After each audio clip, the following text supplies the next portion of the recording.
আজ আমরা আছি আমাদের এই প্রজেক্টে যেখানে প্রিকাস্ট ফাইল ড্রাইভ করা হচ্ছে। সো চলুন আজকে আমি আপনাদেরকে সম্পূর্ণ ড্রাইভ কিভাবে করা হয় সেই ভিডিওটা দেখাচ্ছি এবং প্রিকাস্ট ফাইল সম্পর্কে ধারণা দিব। প্রিকাস্ট ফাইল হচ্ছে এমন একটি রিইনফোর্সমেন্ট কংক্রিট ফাইল যেটা কাস্টিং আর্ট ও প্রিকাস্টে করা হয়। রিকোয়ার্ড স্ট্রেন্থ অ্যাচিভ করার জন্য সাইটে এনে ইনস্টল করা হয়। এই মেথড ব্যবহার করলে কোয়ালিটি কন্ট্রোল ভালো থাকে এবং কাজ খুব দ্রুত করা যায়। ফাইল কাস্টিংয়ের সময় প্রপার রিইনফোর্সমেন্ট কেজ মেনটেন করা হয় এবং কংক্রিট গ্রেড ডিজাইন অনুযায়ী দেওয়া হয়। কাস্টিংয়ের পরে প্রপার কিউরিং নিশ্চিত করতে হয় যাতে file required compressive strength achieve করা যায়। ফাইল সাইটে আনার সময় হ্যান্ডেলিং খুবই গুরুত্বপূর্ণ। ইমপ্রপার লিফটিংয়ের কারণে ফাইল ক্র্যাক বা ড্যামেজ হতে পারে, তাই লিফটিং পয়েন্ট ডিজাইন অনুযায়ী মেনটেন করা হচ্ছে। এখানে সাইটে আসার পর প্রথমে ড্রয়িং অনুযায়ী ফাইল পয়েন্ট মার্কিং করা হয়েছে। টোটাল স্টেশন বা ম্যানুয়াল মেথড ব্যবহার করে একুরেট লোকেশন নিশ্চিত করা হয়।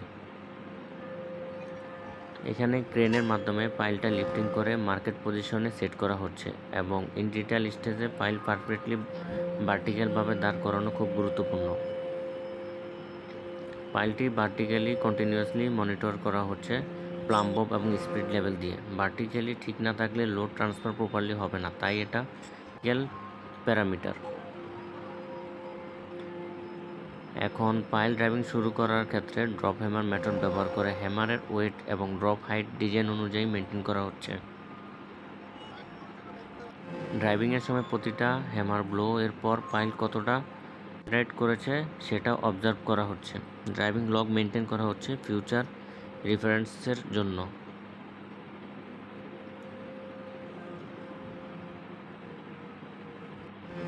ড্রাইভিংয়ের সময় যদি কোনো ফাইলে ক্র্যাক বা স্পেলিং বা বাইন্ডিং দেখা দেয় তাহলে সাথে সাথে ড্রাইভিং বন্ধ করে ইন্সপেকশন করা হবে।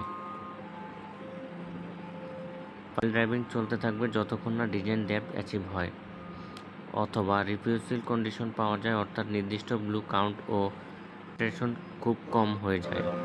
ড্রাইভিং কমপ্লিট হওয়ার পর ফাইলের এক্সট্রা অংশ কেটে রিকোয়ার্ড কাট অফ লেভেলে আনা হয় যাতে ফাইল ক্যাপের সাথে প্রপার কানেকশন করা যায়। ফাইল ইনস্টলেশন করার পরে পজিশন লেভেল এবং ভার্টিক্যালি রিচেক করা হয়।